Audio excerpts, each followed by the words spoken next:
It's time to feel the rage. Welcome to Film Rage, where we talk movies in theaters, streaming, and classic films as well. Directors and actors beware, as you cannot hide from the rage. My name is Bryce, and I'm part of the Film Rage crew, which also includes Jim. Hey, Jim. Hey, Bryce. Wow, you sound tired. I'm a little tired. Gonna make it through the podcast? I don't know, man, because it's been like I've been here for 17 hours straight trying to get our computer working. And You gotta stay wide awake, just like I did while watching Zone of Interest. oh, Yes, I heard it that movie just enraptured you. You could not. Okay, I'd like to put something to bed right now. I was awake through that entire movie, no matter what Jim says. and I'm going to say something's going to come on later in this episode that will prove him wrong.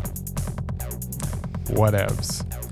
And we also have the Merman. Yeah. What's that t-shirt you got on? Something Star Wars. Star Wars. Star Warsy, yes. Yeah, what is it? It looks like it's Tetris. It's Star Wars Tetris. You know, we don't have the hour it takes me to explain this to you. Okay. Thran. Let's just Who's say. Thran? Let's just say. Is that his name, Thran? Let's just say it's a Mads Mikkelsen character. And his name's Thran? Just go. I want to know who Thran. Okay, fine. So with the introductions out of the way, let's rage on. Well, thanks to all who've been supporting us. If you love our independent podcast, please like, subscribe, share, and give us a 5-star rating on your listening platform. Or support us and join the Film Rage community by joining our membership at buymeacoffee.com/FilmRageYYC. If you cannot commit to a membership, you can still buy us a movie rental and dare us to see a terrible film. And we'll watch it if it played anywhere in the world in a cinema and it is not a children's movie. Yes. Now, let's get to raging. But first, here's a word from our sponsor.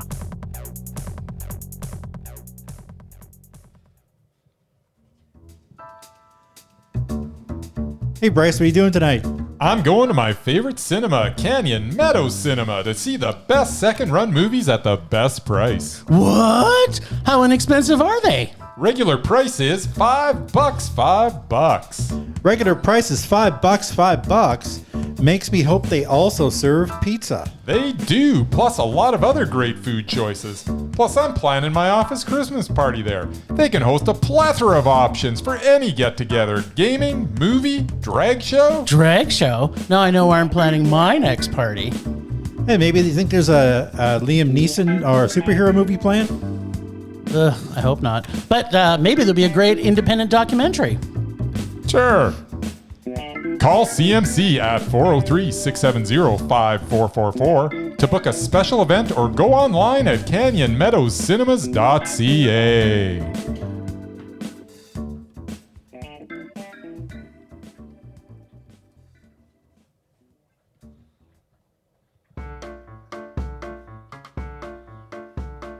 What would the amazing moment predict? What would the amazing moment predict? Will they predict the mono or will he predict the rage? Will he tell us all what we thought of the movies this week? What would the amazing moment predict? What would the amazing moment predict? He is going to tell you right now. I hate this music. How can you hate this music? I am like so into this music. because it sounds like I'm a clown. This music's so good. It's not you that's the clown, Murray. You're what's that? What's it's that clown famous music. What's that famous song? Send in the clouds. Yeah. And you're you not really are helping. sending them in. You're not really helping. Okay, so apparently you went to see 3 movies this We week. did. And I never heard of 2 of them and only heard of the one because it's got some Oscar nominations. What? So, yeah, these are 3 movies I probably would never even thought to go see. But What? But you love the Oscars. here we go. Memory. Yes. Yeah, it looked interesting.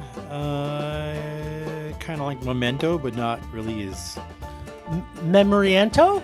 not really as detective-y. Just some guy who apparently can't remember shit, and he's okay with that. I guess that's like Memento. I don't know. That's the trailer I saw. It's about as far away from Memento as I you don't know. It looked pretty I don't know. I think you guys probably both loved that one, so let's mondo that up. All right. I don't even remember what I gave any of these, so I'll be surprised when I. Yeah. Or you can just change it to whatever I tell you it is. Yeah, there you go. I could, I guess. Then we got Zone of Interest, which is one of the 10 films that is nominated for Best Picture, which hadn't even come out yet. So somebody saw it somewhere and nominated it, but yeah, it came out this week here. Well, so. yeah, it got a release last year. All it has to do is get a release in one theater, and then it can be nominated. Probably in Poland. I could swear it said UK on the the origin of the film, but I didn't hear any English in the trailer. Actually, I didn't hear any talking in the trailer. That's the problem. I have there was no English. Freaking idea what this movie is and about. There wasn't any talking in the trailer, which is perfect. Yeah, that's the way trailers the trailer should be. tells you nothing about the movie. I what wish- it's gonna like. This if I went to this movie based on the trailer, I wouldn't go to it because I had no idea what it's about. And see, I would. It's a Holocaust absolutely movie. go. Yeah, I know because I read about it, Wow. but if I just went to the movie just watching the trailer, I'd be like, what the hell is this about? I had no idea. So, Merman, based on the trailer, what did you think we read? I don't know. I think based on the Oscar buzz and knowing you guys, I think maybe it was a meh. And apparently one of you fell asleep. I'm not saying who. Okay. I can 100% guarantee. I can't vouch for Jim because I don't know. He might have fallen asleep, but I absolutely did not. Yeah, well. Well, I can 100% positively confirm that, in my opinion, I could be wrong, that if Bryce is snoring in a movie, He's sleeping. and there is a scene, which I'll talk about soon, and on the ride home, he said, that wasn't in the movie. And I'm like, it was probably one of the most pinnacle scenes in the movie. And yet, you tell me it was not in the movie? It's all lies. All right. Well, we'll find out. Anyway, yeah, so I think you guys met that one. I'm going to ask him to describe the scene that's in the movie. Act it out for you. I'm going to get him to act it out for you. So, yeah. So be prepared. I don't think you guys loved it, I'm guessing. So maybe a meh. Okie And doke. the last one is Origin, which, again, I had no idea what the hell's about. Never heard of it. But it looked very intense, very story-filled. Yeah. So there was some story. I think maybe you mondoed that one. Okie dokie. Both of you're saying we agreed on everything this week. That's usually pretty rare. Oh, well. Are you sure about that? Anyway. Don't want to change any of them? No. You think he's gonna give Matt because he didn't see the whole movie and that Maybe. one? Okay. All right. Well, we're gonna talk about memory. Do you remember what you gave this now, or is your memory kind of going a bit? I've got it written down somewhere, so hopefully Hopefully I find that piece of paper before I'm done talking about it. Because your memory isn't as great as it used to be. Memory stars Jessica Chastain as Sylvia and Peter Sarsgaard as Saul. Saul can't remember, and Sylvia can't forget. Dum dum dum. They are two people that seem to be not able to make anything but ill-advised decisions in their lives, and yet I found myself pulling for both of them. The film relies heavily on the performances of the two lead actors, and they are up to the task of taking a fairly paper-thin story and giving it depth with their portrayals. Not a great movie, but worth a watch after, as far as I can remember, memory was meh. Okay. Short and sweet. Now, you talked about Murray's t-shirt, but did you notice what t-shirt I'm wearing today? Meh. There you go. All right, so two damaged souls, Jessica Chastain, who is running from her past and her alcoholism, and Peter Sarsgaard, who's trying to remember his. See how we did there? We both kind of spun that entrance a little bit different. A little bit differently. Yeah. Kind of liked yours better, but I'm not going to lie. It's pretty good, right? Yeah, it was good. I liked it. One can't forget, and the other one's... Yeah, it's true. So this is a story that takes a lot of time to get to, where it's going, and along the way, we get to see these two great actors at the absolute top of their game. Through the film, we really don't get to know Jessica's story fully until we get to almost the end. But we do know she doesn't trust men. That is an understatement. She's 13 years sober, has a daughter, and is not doing so well. Plus, she has an estranged relationship with her mother, which we don't really know why. All the people she did have in her life are all super supportive, and she has a great support system, and you feel that she is not ever going to heal fully from wherever her past is. She meets Sarsgaard's character by what seems like intention on his part, but we quickly find out his memory is going, and it comes and it goes, and it comes and it goes. There are surprises in this film as it unfolds, and the characters are fairly well developed, as you've already alluded to. So we do get to know them, but I kind of got lost in the middle, and it started to feel it was getting a little draggy.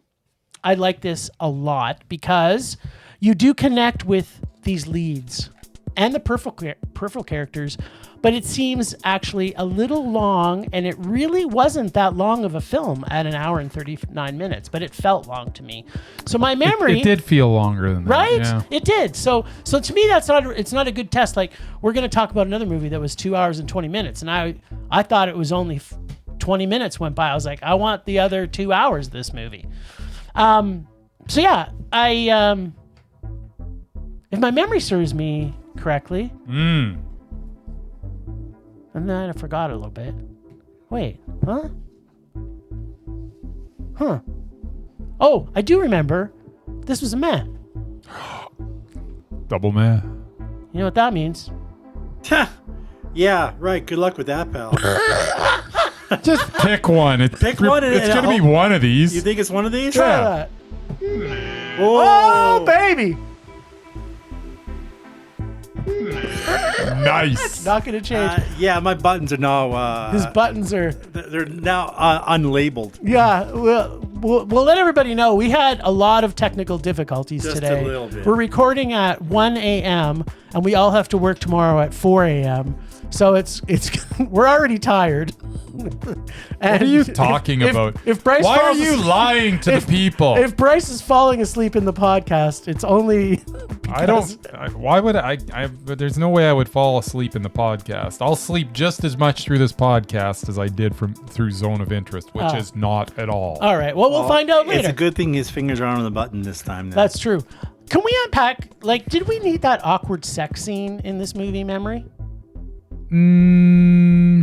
No, there was a couple odd things in it though, and it's like, but I forgave them all. But at the same time, it's the combination of all of them made this movie mad. Yeah, it is. The thing is that it is two superior performances. Yeah.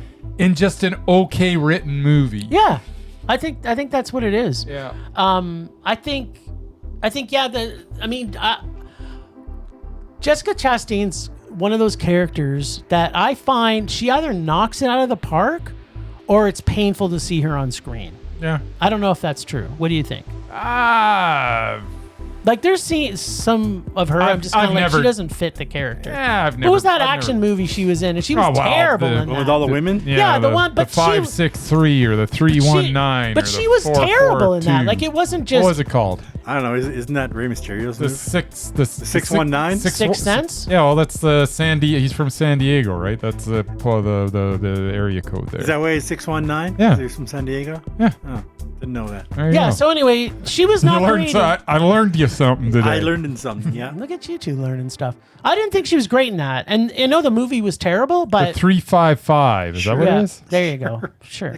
Well, now I got to look it up because Why? Because I don't know what it was. It was a 355. Who cares? Touchdown Bryce. Who cares? This is the greatest moment of my life, and I feel like you guys are downplaying it. Move on. Yeah, I remembered something. Okay, more importantly, which was my fucking question was... I don't remember your question. Was Jessica Chastain's performance in the movie. I believe she was 355. Yeah, she was awful in it. I believe She was fine. She was awful. She was also in that. Everybody was awful in it. It was an awful movie. Yeah, but the movie could still be. She was also in that last X-Men movie too. I don't know what that is. The one with what's her name? Yeah, she wasn't good in that either. She's terrible. I think where she goes outside of her, I don't know, I want to say boring personality, potato-like, adjacent root vegetable. I think she stretches herself. She can hit it, and I feel when she's playing like dial it in, when she's phoning it in, she can't do it. Maybe that's it. That's what I'm saying. That's my prediction. I thought you guys liked that Sarsgaard guy. Oh, I did. love Peter Sarsgaard. But Peter Sarsgaard isn't a Skarsgård. No, he's not a Skarsgård. No, he's a Sarsgaard. He's a Sarsgaard. He's a Sarsgaard, not a Skarsgård. But we like him. He did good. He was great. She was great. They were both super great. All the peripheral characters were great. Enough, apparently. No. They were as great as they could be. And the characters were great, and the movie just didn't quite get there. Yeah. It was good. I enjoyed it. I did. I would say if anybody wants to kill 90 whatever minutes and an hour and 39 minutes, and you want to see two really good actors doing their thing, see it. Absolutely see it. Yeah. If you're expecting it to be like the Memento? best movie of the year, or Memento, it's not that. No, it's definitely not Memento.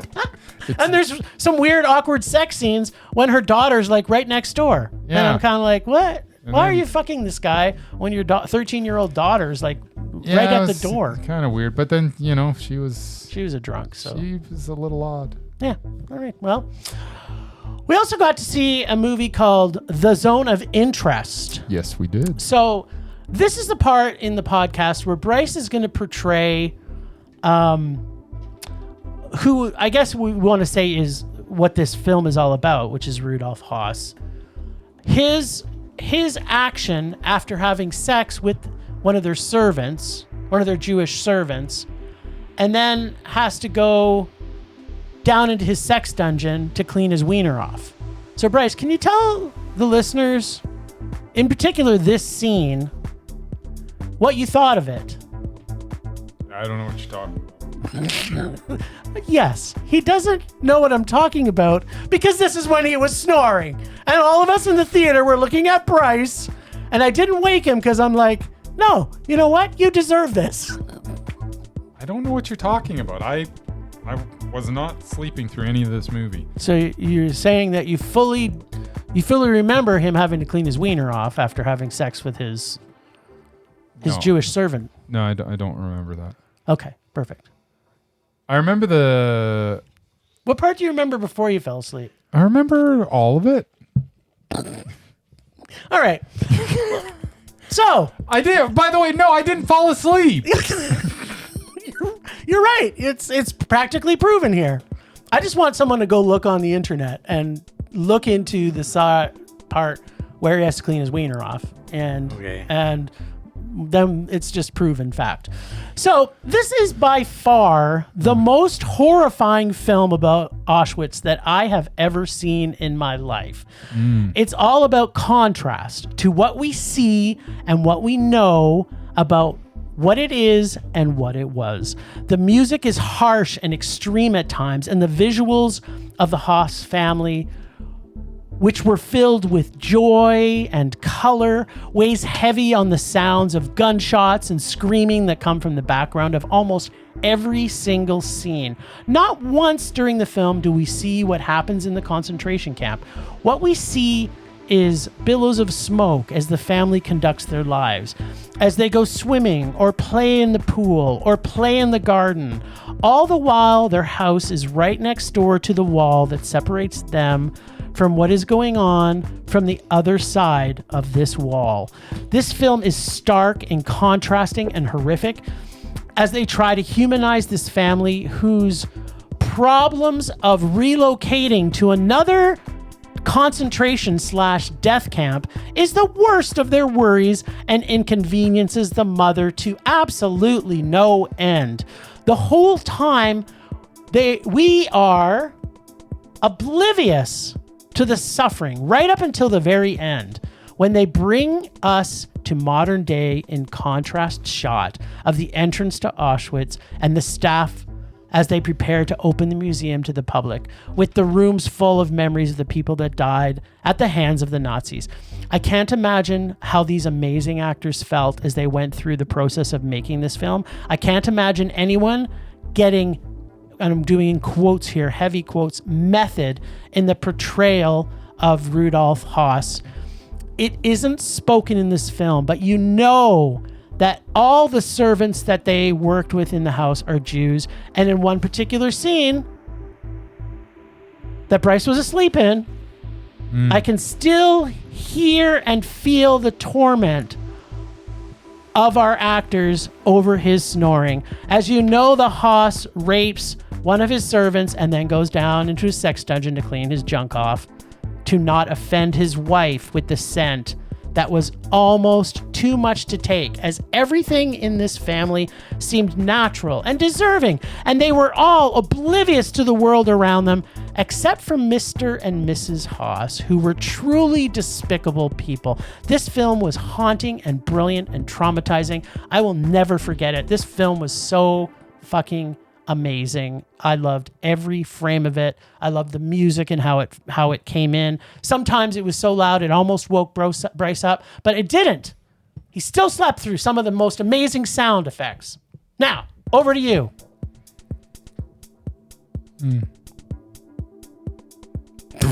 Safe to say. Ditto. No.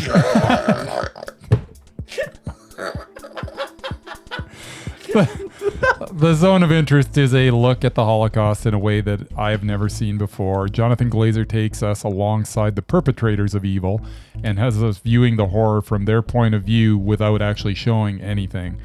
Rather than telling the story from the victim's point of view, you experience life as it was for so many, as unspeakable atrocities occurred just on the other side of that wall that allows you to live, the wall that allows you to live with yourself in that moment when for these characters.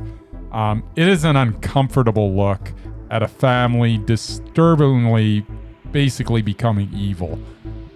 This is a hard film to watch, but one that should be watched.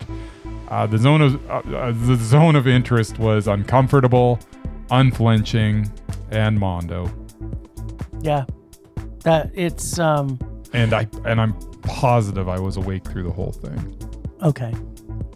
You know what? When you go back and watch it a second time, which I think you should. Yes. I think people should see this a couple times because the first time it's just trying to get yourself centered as you watch the film, because things like what's happening because it's happening right beside Auschwitz. Like this shit, and the sound mix in this is so brilliant that because you hear what's going on. You hear the screams and the gas and sounds and they're just going along with their everyday life. Yeah, and they're just like la la la, and the kids are playing, and it's so contrast to every Holocaust film. Like, there's never been anything like this, and it, by not showing anything and just hearing it while they're having the time of their lives, sometimes makes it more effective than anything I've ever seen. Yeah, that's what I mean. It's truly horrifying because it's the director's intent truly to try and show how people who can be human, who are human, can also at the same time be monsters, right? Like just terrible monsters. Like, I mean, if you take the sound out from behind, all of a sudden, this seems like what a nice little family. Yeah, until you get to the scene you were describing. Yeah, well, that scene is just, it's like one piece. It's kind of like a pivotal moment where okay, he's a monster because he's going to work every day to tell them to do stuff. Put in Cyclone B now, and then you find out, oh wait, on top of that, he's also raping his servants. Yeah, and you're just like, what? Like I don't even know how I feel about that scene now, because it's like it almost made him too much a monster at that time. It was like, no, I kind of liked it where they were showing that he wasn't monster, and then by adding the scene in, it makes it like, okay, so you just want to prove he's a monster. It's like, let's throw this in there to show how terrible he actually is. He actually is. He's not hiding from anybody. So, I don't know. I guess I'm honestly, before that, it was like, he just seemed like someone that was going along with it because, this is the time they were in. This is what was expected of him. But then all of a sudden they show him taking that step over the line where no, he's also just evil. An evil person. Yeah. I mean, he says how much he hates them, and then he rape. Well, and it doesn't come off as rape, and you don't get to see the actual rape. It's just a scene where it's what happened. It's part of her job is to service him as well. So, yeah, I don't know, Murray. Have you seen many Holocaust films? Like, you've obviously seen Schindler's List. I didn't see that one either. Oh, no? It's one of the few Have you seen any movies no, it's not really a topic that I want to really see exposed. But the World War II is a horrible time, and I'm glad I wasn't alive for that because I couldn't imagine living through all that stuff. Yeah, So, Jonathan Glazer. Yes. How many films do you think he's directed? I don't know. 20? I thought he's directed way more films than he has. 20? Because I was like, maybe we should be looking at Jonathan Glazer on our lists. He's done 5? You're closer with 5 than you are with 20. And do you want to hear something that's absolutely shocking? Yeah, sure. Super shocking. It's under 5. What? 4 movies. Wow. Why do I think he's made everything? I don't know. He's made The Zone of Interest. Yeah, which is Mondo. He made Under the Skin, which was Mondo. Which is super Mondo. He made Birth, which was meh. I thought that was Mondo. Okay. Me. There we go. It doesn't matter, though, because he made Sexy Beast, which was Mondo. Well, yeah. Well, there you go. So, I mean, he's another far one we away. gotta start watching. So I wonder, what is he making coming up? But he's only made 4 movies in 23 years. So we're going to be dead by the time he gets to 8 movies. Yeah, but maybe he's making 3 in the next year. You don't know that. I hope so, but yeah. Well, maybe he never had money before. So now he's made an Oscar buzz film, which he won't win for. He made a movie in 2000, and then he rushed one to production because he got it done in 4 years. He made one in 2004. Then he waited 9 years for Under the Skin, which is a freaking masterpiece. It's a masterpiece, yeah. And then he waited another 10 years to make Zone of Interest. So he's getting slower. He's got other interests. So let's see. 4 goes to 9, goes to 10 years. So we should expect the next 12? one in about 16 or 17 years. Yeah. So in the year 2040, we can expect the next movie from Jonathan Glazer. Zone of Interest 2. The only problem is that's going to make him no, he should still be around. Okay, good. 17 years. So he's going to be in his late 70s. So yeah. So as long as he doesn't go all Clint Eastwood on us. Yeah. All right. So we also saw, what else did we see? Origin. Original. It was original. Origin, directed by Ava DuVernay, is a hard film to describe. It follows the process that Isabel Wilkerson went through. What was the book called? I can't remember what the book was called. Was he asleep through this one too? He doesn't remember it? No, I was awake. Called Cast, wasn't it? Cast. Yeah, Cast, and it had a subtitle. But anyways, follows the process that Isabel Wilkerson went through, played brilliantly, by the way, by Ingenue Ellis Taylor, as she wrote the book Cast, which has some subtitle that I can't remember, and that's kind of embarrassing, but whatever.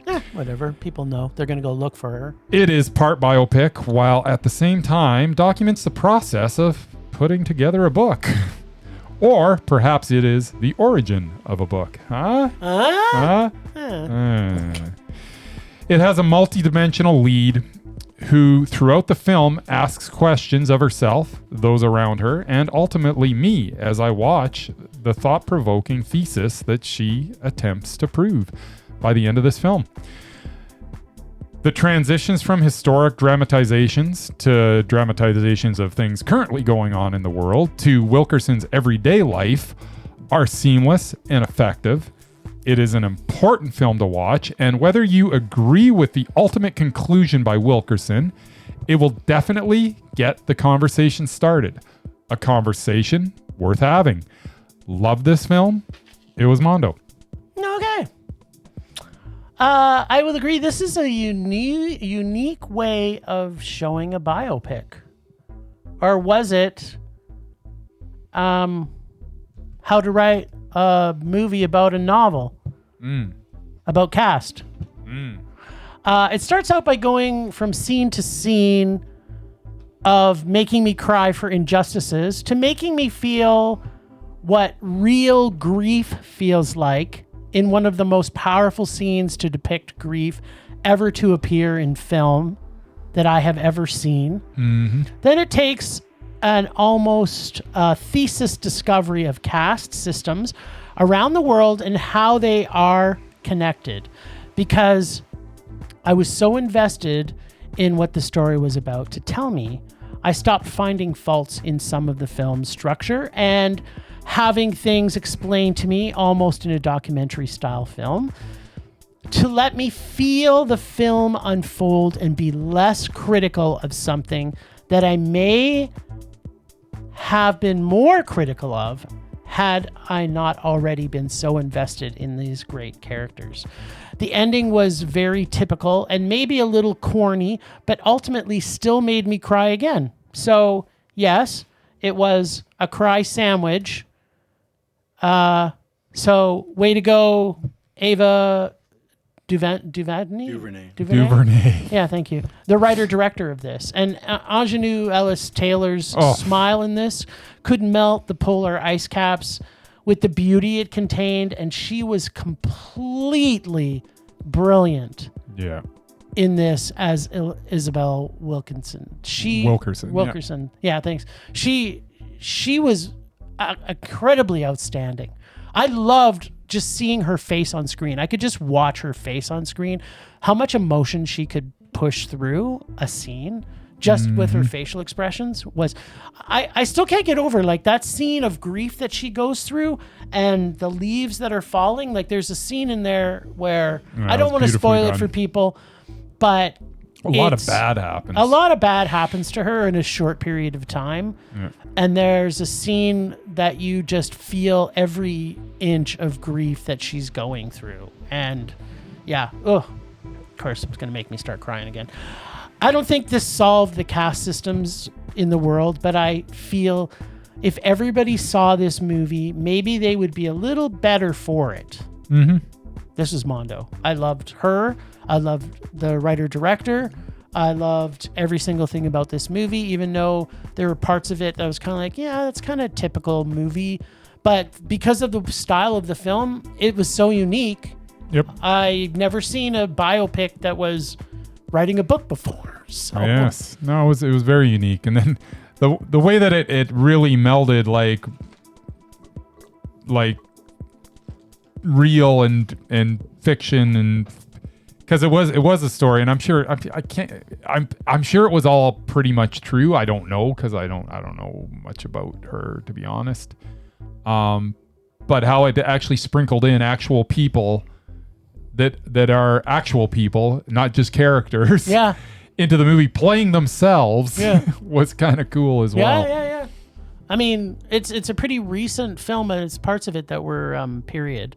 But this was a great film. Yeah, and it was a very unique film too. As I say, it's just like it did a lot of things that I hadn't seen done before.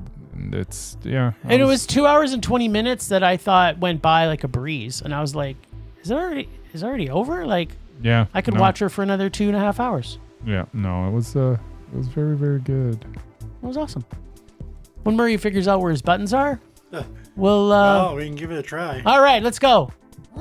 No, that's not it. No, wrong. That's not it. No, you knew that one. Yeah. He's terrible. That's the one. There we go. You're in so much trouble, guys. Yeah, well, you know what? We don't know what's going on at this time of night. Yeah, well, it's about to get worse. What? Anyway. So that was it. So I got the ratings right, just the wrong movies. Yep. 2 Mondos and a Meh. I just flipped the one, that's all. He just flipped them. Yeah, fair enough, I guess. Don't know that I can give you a pass. Is that a 33%? He's got a 33%. Yeah, he was for 33%. Whatever. Yeah. I don't really have anything. What? Unfortunately. I don't even know what to say. Well, you must have something. Would you see? You usually like to tell people what you see on the movie channels and stuff. I didn't watch any movies. Well, I watched older movies, but nothing recent. Anything that you loved? No, just the stuff I usually watch. No, TJ Hooker? Sure. Was it TJ Hooker in anticipation of the new TJ Hooker movie? I did watch the trailer For TJ Hooker? Roadhouse. Oh, God. What's Roadhouse? Absolutely fucking horrible. Yeah. Jake Gyllenhaal. Jakey as Patrick Swayze. And the Jiggler? And Conor McGregor is in it, who is a former UFC fighter who basically everybody hates. And yeah, the story's ridiculous. Like, I had no intention of seeing this. But anyway. Sounds like a good rage dare for Bryce to see. Yeah. Mm. Yeah, it may be a dare sometime later, but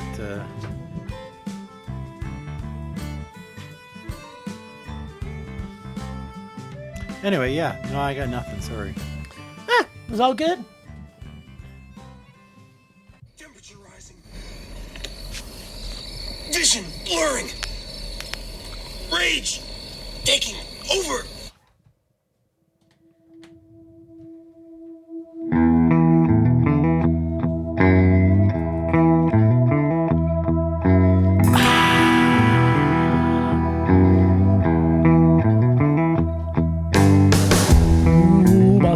Sweet rage, how I love you so. Okay, well, there's what do they call that? Award season or something's happening sometime around here, and we're now starting to get some good movies. Like, do you remember Your rage is that we're getting good movies? Wait for it. I'm doing a build to it. Oh. Yeah, I'm cleaning off Well, usually you get right into your rage. I'm cleaning off my wiener in the sex dungeon right now. Leave me alone. It's not it wasn't a sex dungeon for one It was thing. just a dungeon. I hate a little dungeony. Anyways. It was dark and dungeon-like. Yeah, so do you remember, I want to say last year, maybe it was even 2 years ago, we used to fear Januaries and Februaries. Because it's like when they released all the shit.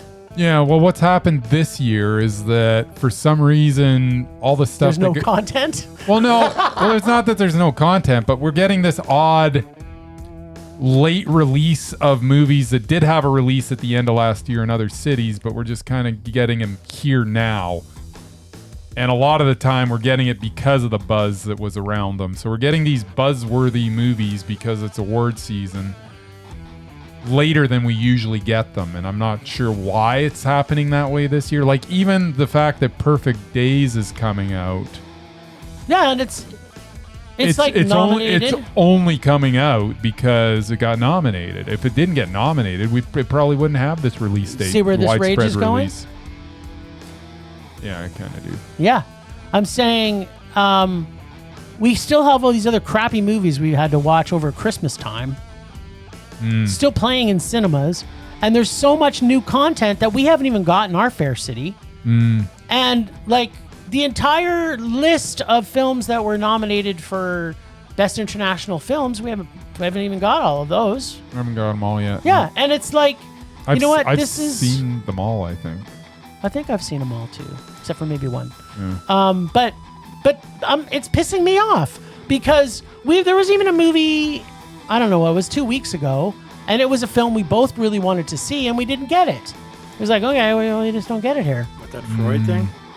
No, we got Freud. Oh. Yeah, no, it was a different film. I can't remember which one it was now, but what makes me angry is that we now have cinemas that are in this city that are closing on Mondays, Wednesdays, and Thursdays, and ones that they're having like I want to say early screenings on Wednesdays or whatever, right? Like, well, Crowfoot's only got early screening on Monday, right? Yeah. Yeah, Monday, Wednesday, and Thursday they're closed at 7:30. I mean, you have to buy your popcorn before the movie, otherwise you're screwed. But that's not so bad.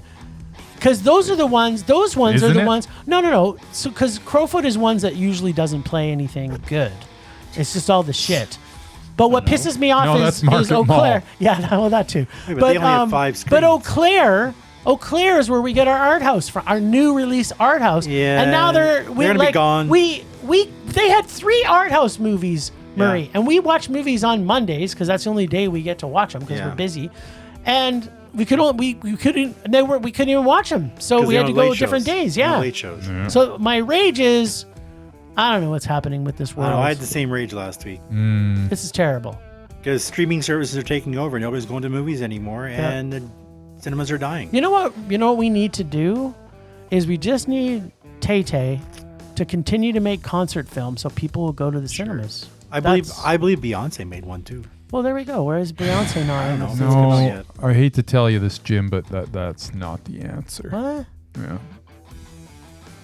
What's the I'm answer? pretty sure the I don't know what the answer I'm is. pretty sure that's not it. I'm pretty sure the Metropolitan Opera is not the answer. No, that's not it. They show either. that on the big screen too. It's like, Yeah, I don't know. The opera fans might like it. Sure, like they two did, of them. and they do. We're not called Opera Rage. No, we're not. Yeah, that's my rage. Yeah, well, same I rage every week. I didn't even really understand what your rage was, but I know I agree with it. Don't know exactly what it was. It's okay. I don't know.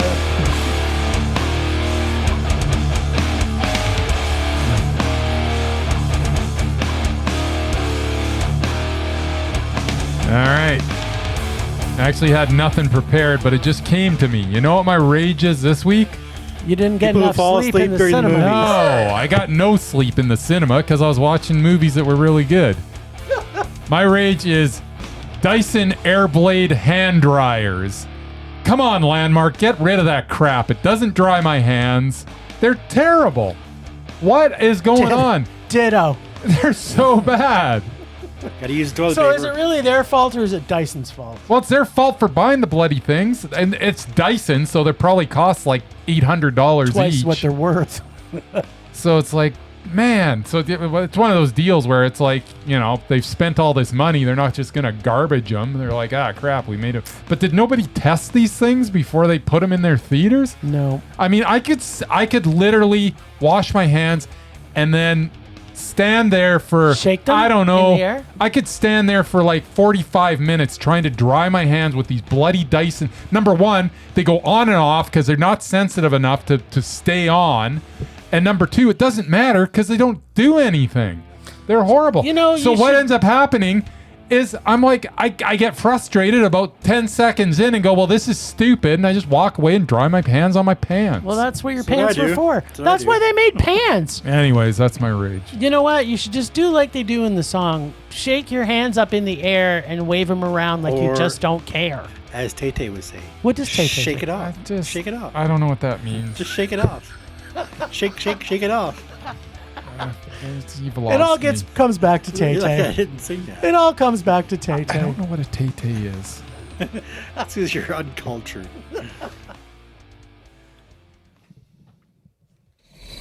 Rage subsiding.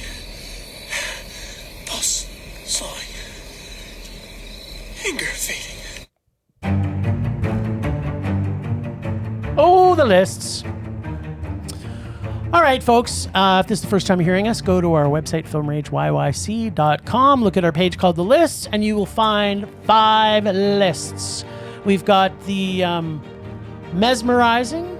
We've got the repulsive.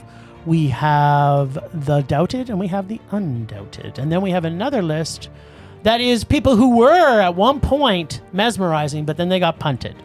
So it's been our push since we created the mesmerized list to think, you know what, people cannot be mesmerizing all the time. And apparently they're not.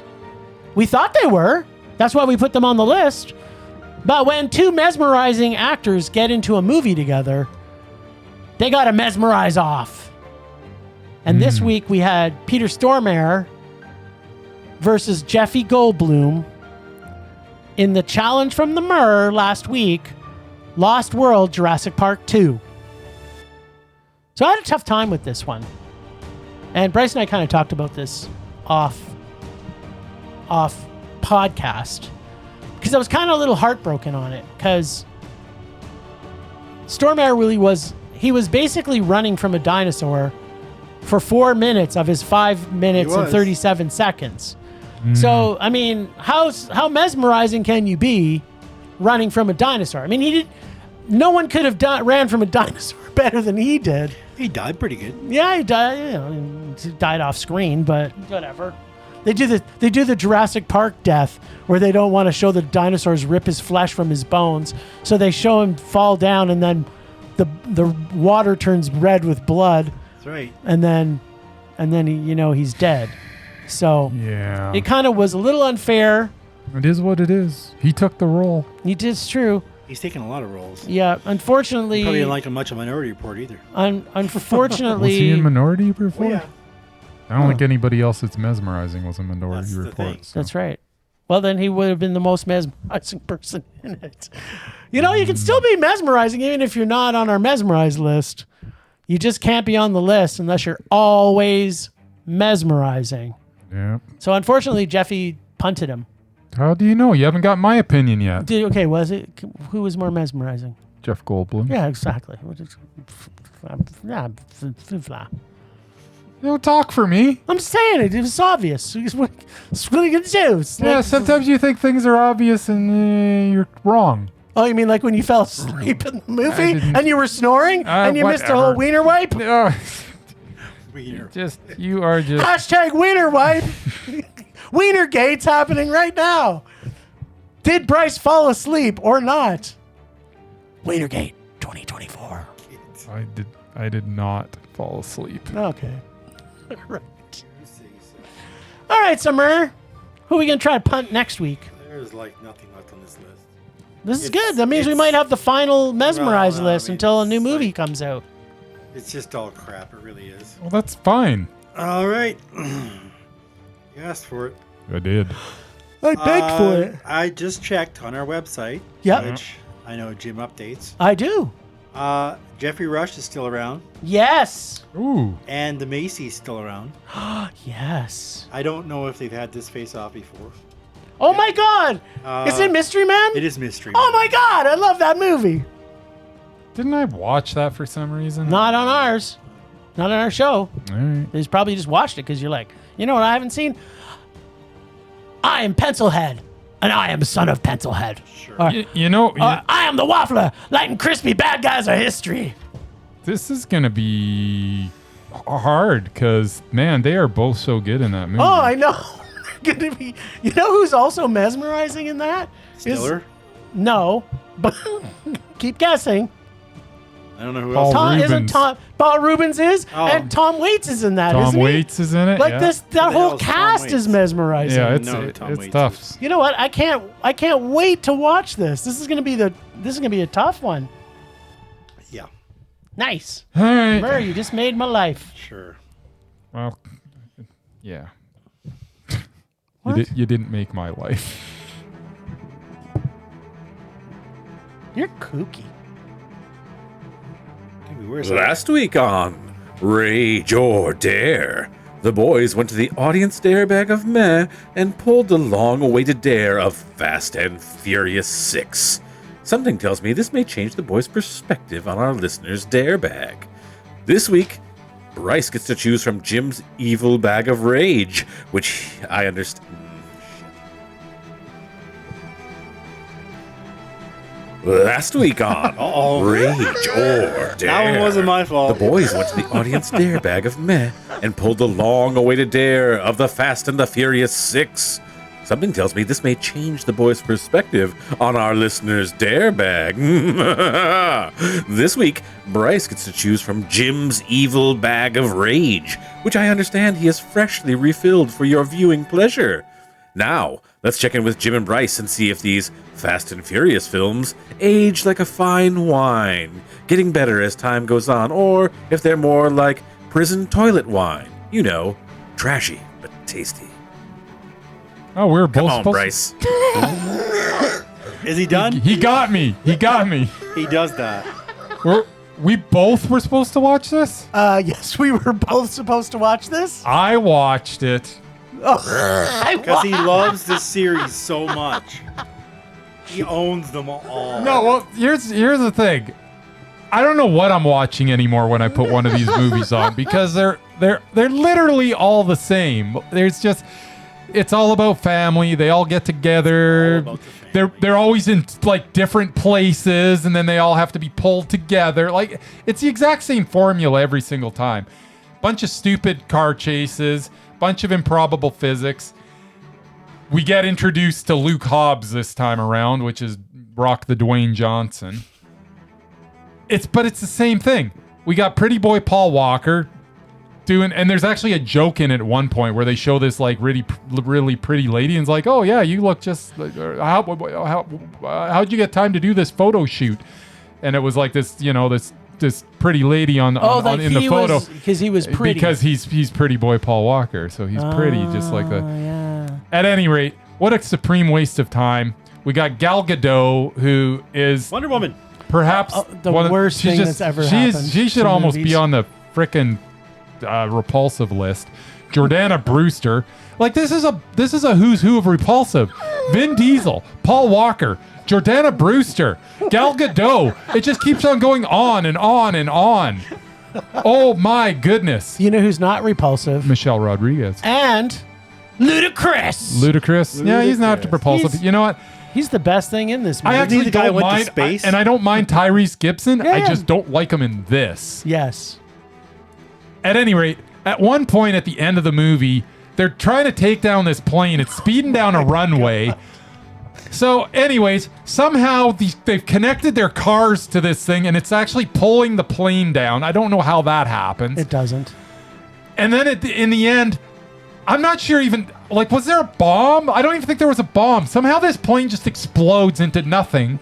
Like, it literally is just a ball of fire now. I don't know where the plane went. But apparently there's no plane left. There's just fire. And then frickin' Vin Diesel comes walking out of the fire. I don't know what's going on. It's so stupid. Every single scene in this movie is stupid. It doesn't make any sense at all.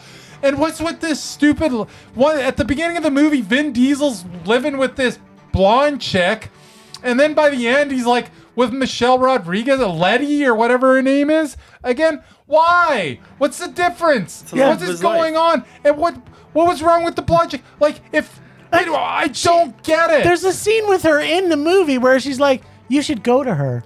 It's like, what? Like, what is going on?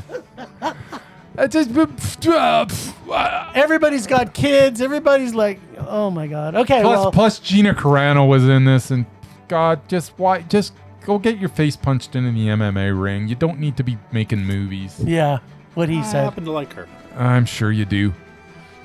Do you like her in this movie? I'm looking at the cast right now, and I don't even remember John Ortiz being in it. I'm sure he was, but that's a waste. Why was he in this? Shea Wiggum was in this? I don't remember him in it either. I watched it. Wait, did you see this as much as you saw? Is this the right one? Did you see much of this as you saw the Zone of Interest? I will say that I was watching it on my couch. I was laying down. And I was with my dog. And I think if you ask Baxter will tell you that I was awake through the entire thing. Okay. Although he may not have been. Me might. But were you playing with your dog, or were you actually watching the movie? Oh, I was watching the movie. I did, and I will say that I woke up at about 6:30 a.m. I came downstairs, put it on, laid down, put a blanket over myself. Fell asleep. Turned the volume down so I wouldn't get the blast of the so I could only hear some of the dialogue because I didn't want to get woken up. But I mean, I didn't want to get my ears blasted by all this ridiculous noise that was going to go on. All right, you want me to tell you what I thought of this movie? Yeah, okay. I'm just rambling. Yeah, you are. But one thing I can tell you is I saw that whole plane scene, and that was the most ridiculous thing I've ever seen in my life. I'm going to talk about and they're that. They got to be 30 feet in the air, and they're jumping out of it into a moving car like it's nothing. Oh yeah, it's like they took a step off the bottom step of the stairs and landed perfectly. Okay, before I tell you what I'm going to tell you about this movie. Yes. Know that I think this was the movie that they went from redonk to motherfucking redonk in Oh, yeah. this, because it was like, yeah. So I can't tell you what happened in this when you started watching this from a 6 in this car-based, physics-defying soap opera. Basically, they spent the first 20 minutes reintroducing the characters, which I think was 35 characters now that's part of their family. So many. It's all about family, though. That I was hoping to forget from whichever soap opera-based plot from the previous iteration of this stupidness that happened before this. There were so many characters in this, both that I didn't care about, but I didn't forget how repulsive Paul Walker and Vin Diesel are together Oh my God. in this film. Paul Walker's the worst actor that's ever been. Yeah. I hate to speak ill of the dead, but man, he is just the worst. He's not super If awesome. ever there was someone that made it in Hollywood because he's pretty, it's this guy. Not the first or the last. Yeah. Yeah, but the most obvious. Yeah. Yeah, true that. I don't know if this is the one that when they became super spies and they weren't no longer car Just drag racers. racer dudes. It's weird. But what I did know is that they were family and they were all stronger together That's right. Yeah. as they have to go find Michelle Rodriguez, because apparently last episode on Days of Our Car Lives, she I'm died, confused maybe? by her character. She died, I guess, in the last one? Like, why was she working with Maybe them we and got to then- be dared to watch 4. Anyway, I don't get it. I don't know what was harder to understand. Why 5. We watched 6 this time. Yes. Not 4. Whatever. 5 was down to Mexico. I just forget them. They're all the same. Well, exactly. But So why nobody dies, and they keep adding more characters. Here's the problem with these movies, and I'll let you continue in a second. But the problem with these movies is that we're going to watch the same movie over and over again because we're not going to know the difference. You can put Fast and the Furious 6 in again next week, and I won't know which one I watched. But you'll remember the Remember plane the I'll plane. watch it again and go, okay, well, this is the same. This seems like the same thing that I just watched, but Oh, there's the it plane. probably. And then I'll say, "There's the plane." I'm like, boss, the plane. wow, they put a ridiculous plane scene in this one too. Like, I won't know the difference. So the thing that I don't know is what's harder to understand, why this movie was made, or what Vin Diesel was actually saying whenever he spoke. So I fixed that by adding the subtitles on, but still couldn't really understand what he was saying. The physics Yes, was idiotic, correct. but not F9 level idiotic. Well, no, but My- it was a progression. Yeah, so my thoughts on this, and maybe you've got thoughts on this, All right. is that the level of physics idiocracy is based on the level of the film release. So if it's a 6, it's 6 out of 10 for physics idiocy, and a 7 is 7 level Right. physics idiocy until you got space. Remember when they that did was the 9, space? and that was 9 out of 10. Yeah, and then 10 was just 10 like out of 10. 10 was like 10 out of 10, and so Where they 11, all So the next died. one's going to be 11 out of 11, 10. 11 physics idiocy Out of level 10. out of 10. Wow, that's going to be something to see. But that's just the physics side. I'm not talking about all the other stuff that goes Yeah, into yeah. these terrible movies. yeah. Yeah. So yeah, this was a 6 out of 10 on the physics idiocy I wish it scale. was a 6 out of 10 as far as, how Movie entertaining quality it was, but yeah. It was a 0. So the car chases were stupid. The gun aims of our heroes were too accurate to believe, as well as the fact no one gets shot when they should have. The comedy is non-existent, and the story is basically just But they going from tried. place to place, smashing cars, shooting, and people talking on comms, saying things like, where are you? And I'm driving a car, chasing someone, followed by turn left, turn right. Now, drive your car, go faster. I always forgot how awful these films are until I have to watch one. They're so I completely hate this franchise. The only joy I got from watching this was Michelle Rodriguez shoots Vin Diesel, which I cheered for joy. Yes. I was like, please let him die. Please let him die. Yeah, Please let him she die. meant to just wing For him, me and my unfortunately. family, just make him die. But he just come back in the next one like she did, apparently, I I guess. guess. Because Yeah. they all thought she was dead. But just like everything in these movies, he doesn't give me any joy, and a bullet is just a Band-Aid away from repairing hospital-required surgery, apparently, because he put a Band-Aid on it and he was much better. Didn't he like sew it back together? I remember him like sewing his shoulder. Yeah, it was nothing to him. I think. It's like he's Why are we still talking about touchable. this? Did he have some glue? Did he glue it? Probably bubble gum. There was like a I think seam. there was a bubble gum or something. See, I was awake. Yeah. So I was going to spend my time listing out everything about this that was stupid. Please don't. But then the tank that was faster than a souped-up sports car, Yes. and a plane that took 20 minutes of viewing time to take off, How long is that runway? kind of summed it up. I've never seen a runway in the world that's 20 minutes in time. Oh man, that's a long runway. And on top of this, Maybe they were doing like a circle. maybe They were going in a circle. they're driving around the world and going on this plane. This movie was 2 hours long. It's Fast and the Furious film. 2 hours without too long. Jason Momoa. These are awful. Yes. These are, you know what? People, if you really want to torture us, just get us to watch the entire franchise again. That's the way to get us. That's what we should do one day. Just watch them all back to back. No, I can't take that much. I'm sorry. All right, so you got to pick from my bag. I what now? No, they're all there somewhere. It's newly minted just for you. Wow, that's a lot. Oh yeah, I filled this baby up. Yeah, I gotta do the same for you. Oh no, you got still lots left. No, don't you? this is empty. I gotta- couldn't find his. I got a few. Mine's a gray bag. Oh, I thought that was empty. I think there's one or two in I don't there. know where it is. Oh, there's a lot. I got one. All right, let's have it.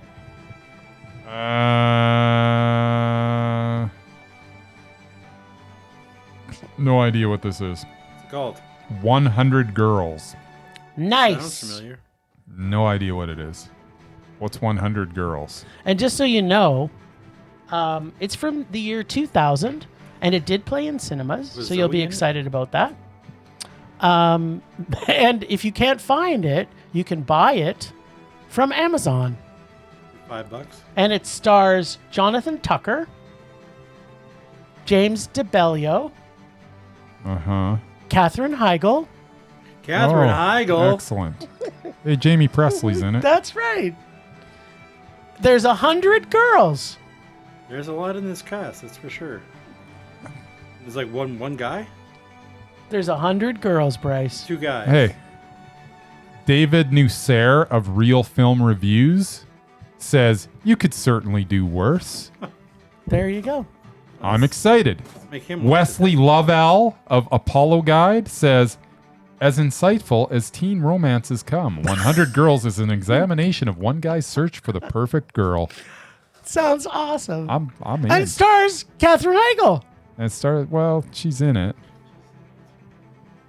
I don't know that it stars her. I think it stars Jonathan Tucker. Well, the DVD exclusive awards 2001 Yeah. gave it Best Editing, All right, there you go. and Best Actress was nominated Hey. for Emmanuel. What's her name? There you go. Emmanuel, what's her name? Winner, Hey. winner. All right. Well, All right then. do we know where we find our music now, Mur? Yeah, I've fixed that problem. Thanks. All right. Well, thanks, Rangers, for listening. Thanks to the extended Film Rage family you can find in our show notes. Thanks to Casey, the nerdy photographer, for the voice of Rage or Dare. Find us everywhere on social media at Film Rage YYC. Check out everything Film Rage at filmrageyyc.com, including our merch site for Redbubble and TeePublic. We're always wanting to make this a raging blast for all listeners, so please comment, like, subscribe, share, and give us a 5-star rating on your listening platform. Or email us at filmragecalgary@gmail.com. Dare to see terrible movies to fuel our rage, but no matter what you do, please, please, please, pretty please, please, please, don't make us a rage. That's it for this week.